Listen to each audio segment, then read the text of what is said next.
Welcome back. You're watching Overdrive. Now, Mercedes has had a busy 2010-11 with a slew of new launches. But it's not a brand that you usually associate with MPVs. Bert experiences the new Mercedes R-Class.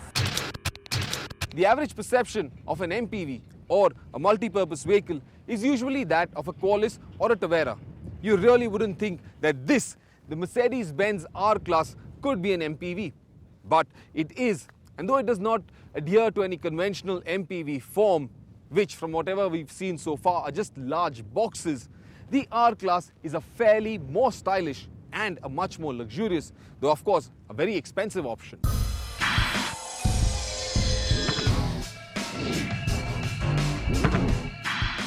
The nearly 5-meter length and 3-meter width give her an enormous footprint.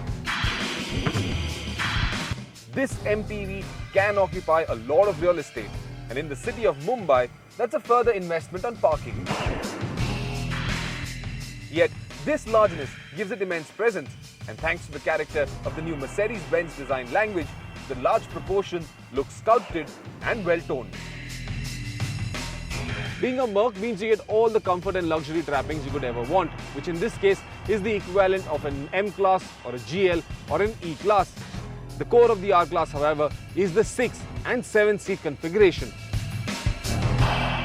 This is perhaps the only car in the Indian market which can seat 7 adults comfortably. And that means no knees hitting up against the seats ahead or you having to sneak elbow room from your co-passenger.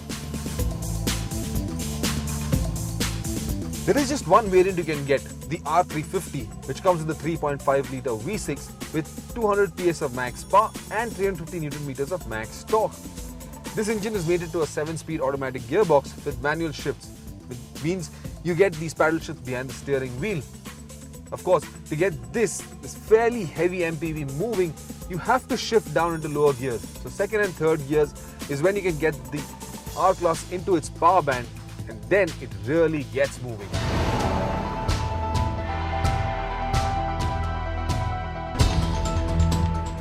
Thanks to the enormous weight and the transmission tuned for efficiency, the performance isn't startling.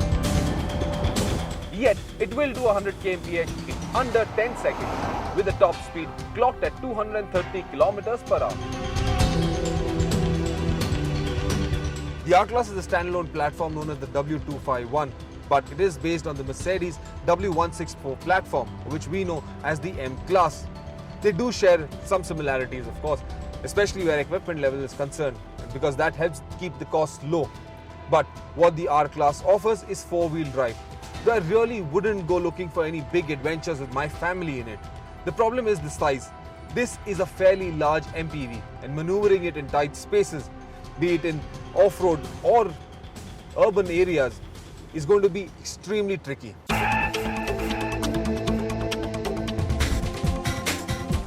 Ride and handling is a bit better though. Since this vehicle sits a lot closer to the ground, it has a lot more balance than say an M-Class. It's much more agile, has little body roll, and the steering, well, it actually feels just as nice as in an E-Class. That said, I really wouldn't push this vehicle too hard. Best to avoid trying to race anything in the twisties. Unless you're the kind that loves to see the traction control light flicker like the lights on a Christmas tree. However, change the settings to Sport mode from Comfort, and the Airmatic suspension immediately changes the car's character. The suspension stiffens up, the steering gets taut, and the R-Class tracks the line like you wouldn't believe it. In Sport mode, it won't put one step out of place. And suddenly, the R350 is a lot of fun. So what exactly is the point of the R-Class? Well, I'm not really sure. You see, globally too, the R-Class finds itself in a very small niche, and that means it can't find the kind of acceptability it wants to.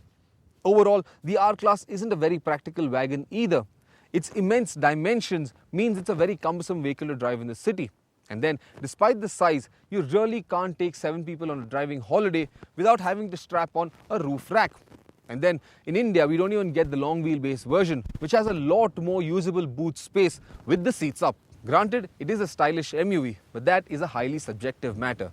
So if Mercedes truly wanted to offer a luxurious 7-seater with comfort and practicality, they would have offered the long wheelbase diesel variant of the R-Class and not the petrol.